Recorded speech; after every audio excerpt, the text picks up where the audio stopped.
Mr. Curtis, would you please state your full name for the record? My name is Clinton Eugene Curtis, And where do you reside? Tallahassee, Florida. And what is your profession? I'm a computer programmer. Would you please speak into the microphone so the audience can hear your testimony? I'm a computer programmer. Mr. Curtis, are there programs that can be used to secretly fix elections? Yes, How do you know that to be the case? because in October of 2000, I wrote a prototype for President Congressman Tom Feeney at the company I work for in Oviedo, Florida, that did just that. And when you say did just that, it would rig an election? It would flip the vote 51-49 to whoever you wanted it to go to and whichever race you wanted to win. And would that program that you designed be something that elections officials that might be on county boards of elections could detect? They'd never see it. Mr. Would you answer that question once again? They would never see it. So how would such a program, a secret program that fixes the election, how could it be detected? You would have to view it either in the source code, or you'd have to have a receipt and then count the hard paper against the actual vote total. Other than that, you won't see it. All right, Mr. Curtis, if you had been asked, you or others with your professional expertise had been asked to design a protective program that would protect the Ohio elections from against such software to fix the election, could you have done so?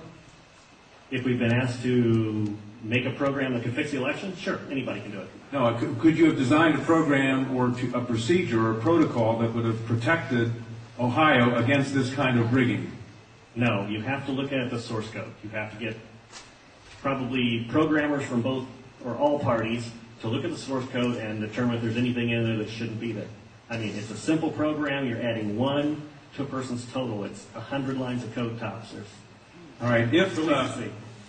Are you aware of whether there was any protective action in Ohio against this kind of vote rigging through software? I don't know. You don't know? I don't know. You were not asked to assist in the development of any protective system. Is that correct? No, I was not. In Europe, have you reviewed at all the election results in Ohio? No, I haven't. Okay. Given the availability of such vote rigging software and the testimony that has been given under oath of substantial statistical anomalies and gross differences between exit polling data and the actual tabulated results, do you have an opinion whether or not the Ohio election, presidential election, was hacked? Yes, I would say it was. I mean, if you have exit polling data that is significantly off from the vote, then it's probably hacked. And your testimony is under oath? Yes, sir. And the testimony you've given is true? Yes, sir. Thank you.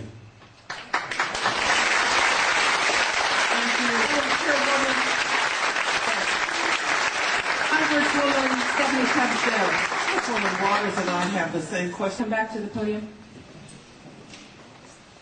Who did you say you were asked to prepare? I was asked by Tom Feeney. He's now a congressman. At that time, he was Speaker of the House of Florida, Yang Enterprises, which was the company I work for, lobbyist, and their corporate attorney.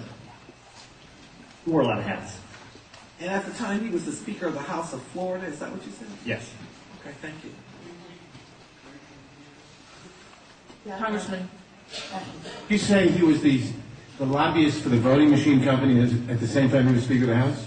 I don't know what the voting machine company is. He was a lobbyist for Yang Enterprises. We had NASA contracts And Yang Enterprises did what? Computers? computers. Okay, and he was your lobbyist, your company's The lobbyist. lobbyist for that company, yes. And he asked you to design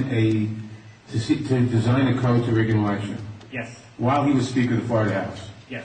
This was during or previous to the 2000 election? Yes. October into September.